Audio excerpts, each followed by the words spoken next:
आपकी तोंद बढ़ गई है, आप अपने बढ़े हुए वजन से परेशान हैं और इसे आप कम करना चाहते हैं, पर आप ये समझ नहीं पा रहे कि हम शुरुआत कहाँ से करें और कैसे करें। तो इस सब में आज का वीडियो आपकी बहुत हेल्प कर सकता है, क्योंकि आज के वीडियो में आपको हम ऐसे 5 टिप्स बताएंगे जिन्हें फॉलो करने से आपको ये समझ आ जाएगा कि आपको अपनी वेट लॉस जर्नी कैसे शुरू करनी है। इसलिए इस वीडियो को अंत तक अवश्य देखिएगा, ध्यान से सुनिएगा। अगर आप अपने इस चैनल पर नए हैं तो इसे सब्सक्राइब अवश्य कर लें। मैं हूं आपका फिजियोथेरेपिस्ट डॉक्टर अभिनव चतुर्वेदी, रूपरानी हेल्थ केयर दागरा से। आप अपनी वेट लॉस की जर्नी को आरंभ करना चाहते हैं तो जो पहली बात जिसका आपको ख्याल रखना है वो है कि सुबह सुबह उठते ही आप क्या करेंगे, क्योंकि दिनचर्या की शुरुआत यही से होती है। तो सुबह उठते ही फ्रेश होने के एकदम बाद में आपको लेना चाहिए 1 गिलास गुनगुना पानी। इस गुनगुने पानी के सेवन से आपको क्या फायदे होंगे, तो इससे आपका डाइजेशन एक्टिवेट हो जाएगा, आपके मेटाबॉलिज्म को एक बूस्ट मिलेगा और जो भी आपने खाना खाया था या जो भी खाने के रिमेन्स आपके डाइजेस्टिव ट्रैक्ट में हैं उनका मोशन शुरू हो जाएगा। अब अगर आप चाहें तो इस गुनगुने पानी के साथ कुछ चीज़ें और भी ले सकते हैं, जैसे कि आप आधा नींबू निचोड़ के डाल सकते हैं, या फिर कई लोग कहते हैं कि मेथी दाने को भिगो के रात को रखो, उसका सेवन करना चाहिए, या अदरक का पानी या फिर जीरे का पानी आप सुबह सुबह पीना चाहिए। इस पर और भी हमारी वीडियोस हैं कि सुबह सुबह उठ के मॉर्निंग ड्रिंक्स क्या लेने चाहिए, वो भी आप जाके चैनल पर देख सकते हैं। हाँ, यदि आपको जोड़ों में समस्या है तो आप एक काम ये कर सकते हैं कि फिर आप पानी को बहुत ज़्यादा गर्म ना करें, ल्यूक वार्म रखें और उसमें थोड़ा सा शहद मिला लें, क्योंकि शहद को बहुत ज़्यादा गर्म पानी में डालने से टॉक्सिसिटी पैदा होती है। अगर आपको जानकारी अच्छी लग रही है तो इस वीडियो के लिए एक लाइक तो बनता है। जो दूसरी बात आपको अपने ख्याल में रखनी है वो ये है, जब खाने की बारी आएगी या कहें तो आपके पहले मील की बारी आएगी तो हमें क्या करना है। तो इसके लिए आपको सबसे पहले चूज़ करना है अपना डाइट पैटर्न, कि आप किस डाइट पैटर्न के साथ चलेंगे और अपने वेट लॉस को करेंगे। यहाँ पर आप इंटरमिटेंट फास्टिंग का सहारा ले सकते हैं या फिर कीटो डाइट का सहारा ले सकते हैं। अगर हम बात करें कि इंटरमिटेंट फास्टिंग क्या होती है, तो इसमें आप 12 घंटे का एक फास्टिंग टाइम रखते हैं और 12 घंटे का एक ईटिंग टाइम रखते हैं। बिगिनिंग इसी से होती है, शुरुआत में यही रेशियो रखा जाता है। इसमें जो 12 घंटे का रेस्ट टाइम है या फास्टिंग टाइम है उसमें आप कुछ नहीं खाते, मगर आपको पानी पीना चाहिए। और जो आपका ईटिंग टाइम होता है उसमें आप अपने मील को प्लान करेंगे। अभी आगे जाके उसके बारे में भी हम बात करते हैं कि वो मील कैसे होने चाहिए। इसके बाद जो इंटरमिटेंट फास्टिंग में पैटर्न आता है वो है 16:8, अर्थात 16 घंटे का आप फास्टिंग टाइम रखोगे और 8 घंटे में आपका ईटिंग टाइम रहेगा, जिसमें कि आप अपने मील्स लेंगे सारे। अब हम बात करते हैं कीटो डाइट के बारे में। इसमें क्या होता है, कीटो डाइट में जो हमारे ग्लूकोज के डिपॉजिट्स होते हैं हम उनको शेड ऑफ करते हैं डाइटिंग के थ्रू। इसमें क्या होता है, जब हमारी बॉडी में कीटोसिस होती है तो उसमें कीटोन बॉडीज़ बनती हैं। कीटोन बॉडीज़ हमारी जो मसल्स के अंदर ग्लूकोज स्टोर होता है उसे यूटिलाइज करते हैं और हमारी बॉडी से वेट लॉस होता है ग्लूकोज के कम होने से और साथ में बॉडी से वाटर कंटेंट कम होने से। अब ये कई बार हार्मफुल भी हो जाता है, क्योंकि इसकी वजह से कई लोगों को स्टेमिना कम होने की शिकायत होती है, वो थकान फील करते हैं, कोई काम नहीं कर पाते, ये कुछ समस्याएं हो जाती हैं। तो यहाँ मैं इन दोनों में अगर आप बात करेंगे तो मैं कहूँगा कि आपको इंटरमिटेंट फास्टिंग के साथ जाना चाहिए। वो एक बेटर तरीका है बजाय के कीटो डाइट के। अगर आपको भी इसमें कोई दुविधा लग रही है तो आप हमें कमेंट सेक्शन में एक कमेंट करके पूछ सकते हैं कि सर हम क्या करें, हमारा हाइट एज वेट ये है, अब हम इसके लिए क्या कर सकते हैं। जो तीसरी बात आपको ख्याल रखने वाली है वो ये है कि हमारे मील कैसे हों। आपके जो मील होंगे उसमें आपको अपनी भूख का 75% ही खाना खाना है। क्यों, क्या होता है, जब हमें भूख लगती है तो एक सिग्नल हमारे स्टमक से ब्रेन को जाता है कि भाई पेट खाली हो गया, हमें भोजन करना है। ऐसे ही जब हम खाना खाते रहते हैं और जब फुलनेस की तरफ पहुंचते हैं तो दोबारा से एक सिग्नल पहुंचता है हमारे ब्रेन की तरफ कि बस अब हमारा पेट भर गया है, हमें खाना खाना रोकना है। बट इसमें एक लेटेंसी होती है, कई बार वो सिग्नल को प्रोसेस होते समझते हमें इतना समय लग जाता है कि हम कई बार ओवर ईटिंग कर जाते हैं।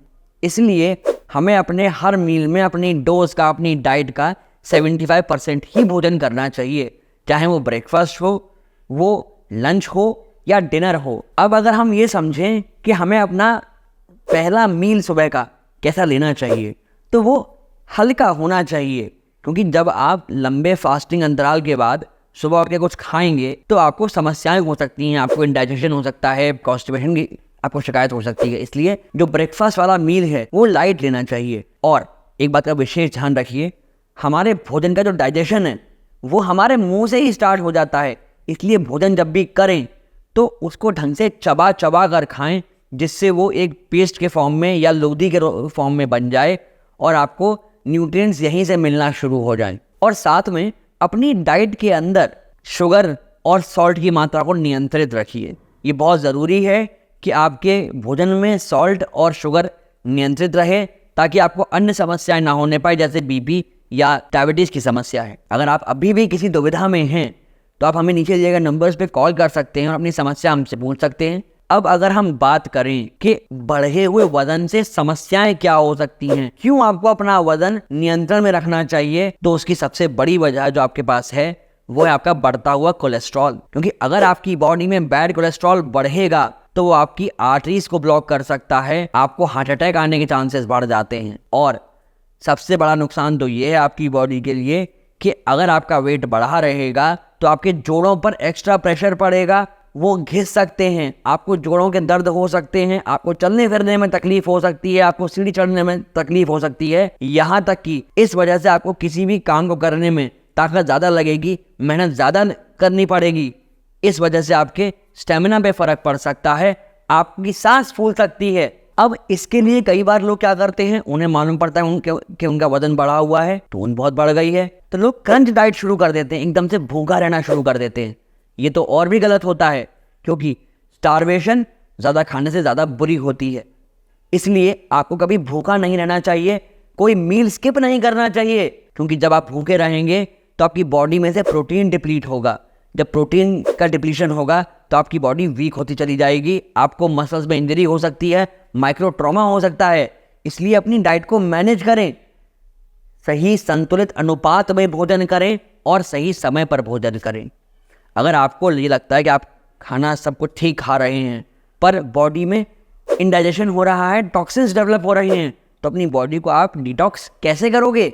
अगर आप वो जानना चाहते हो तो उसके ऊपर एक पूरा वीडियो अवेलेबल है चैनल पर, जिसका लिंक हम आई कार्ड में ड्रॉप कर रहे हैं। आप इस वीडियो के उपरांत जाकर उसको अवश्य देखिएगा। अब डिजायर्ड रिजल्ट चाहने के लिए, मिलने के लिए क्या और करना पड़ेगा, तो वो है थोड़ा सा मॉडरेशन में वर्कआउट। आपको सबसे पहले तो ये करना चाहिए कि सुबह उठकर फ्रेश होने के बाद आप एक मॉर्निंग वॉक पर जाइए। शुरुआत में टारगेट रखिए लगभग 5000 कदम का, उसके बाद धीमे धीमे ये टारगेट को बढ़ाते जाइए और 10,000 कदम तक पहुंच जाइए। जब आप ये टारगेट अचीव कर लें कि आप अब लगभग 10,000 कदम अच्छे से चल लेते हैं, एक अच्छी स्पीड पे, जिसे हम ब्रिस्क वॉक कहते हैं, वो कर लेते हैं, तब आप टारगेट बनाइए कि आपको सुबह लगभग 5 किलोमीटर की वॉक तो करनी ही करनी है, जिससे जो कैलोरी एक्स्ट्रा इकट्ठी हुई है बॉडी के अंदर वो आप कंज्यूम कर सके। देखिए, वेट लॉस का फंडा क्या होता है, हमारा इनपुट और आउटपुट हमें इसे बैलेंस करना है। हमें इनपुट कम करना है, आउटपुट बढ़ा देना है, तो हमारा वेट कम होना शुरू हो जाएगा। और हमें ध्यान एक बात और रखनी है कि हमें अपना फैट कम करना है, लीन मसल मास कम नहीं कर देना है। इसलिए जब हम एक्सरसाइज को शुरू करेंगे तो भी हल्के हल्के मॉडरेशन में एक्सरसाइज शुरू करेंगे, जैसा मैंने आपको एग्जांपल दिया अभी मॉर्निंग वॉक का। और हाँ, जब भी आप अपना रात का मील लेते हैं तो विशेष ध्यान ये रखेंगे कि रात के मील और सोने में लगभग 3 घंटे का अंतर अवश्य रहे। और जैसा मॉर्निंग वॉक आप सुबह करते हैं, ऐसी एक वॉक आपको रात को भी करनी चाहिए सोने के पहले, जिससे अगर आपकी बॉडी में कोई एक्सेस कैलोरी रह गई है या जो भोजन हमने करा है, हमें प्रयास ये करना है कि रात को सोने के पहले वो डाइजेस्ट हो जाए, जिससे सोते में उस न्यूट्रिशन का फ़ायदा हमको मिले।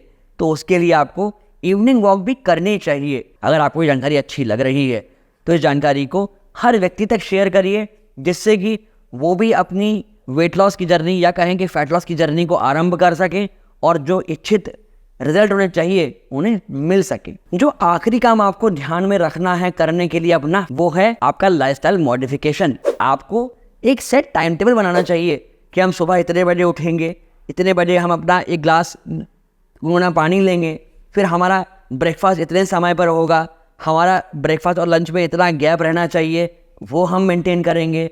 शाम का स्नैक अगर हमें कुछ लेना है तो उसमें हम फल भी लेंगे, उसके बाद हम डिनर करेंगे, एक वॉक करेंगे और फिर हम सोने जाएंगे।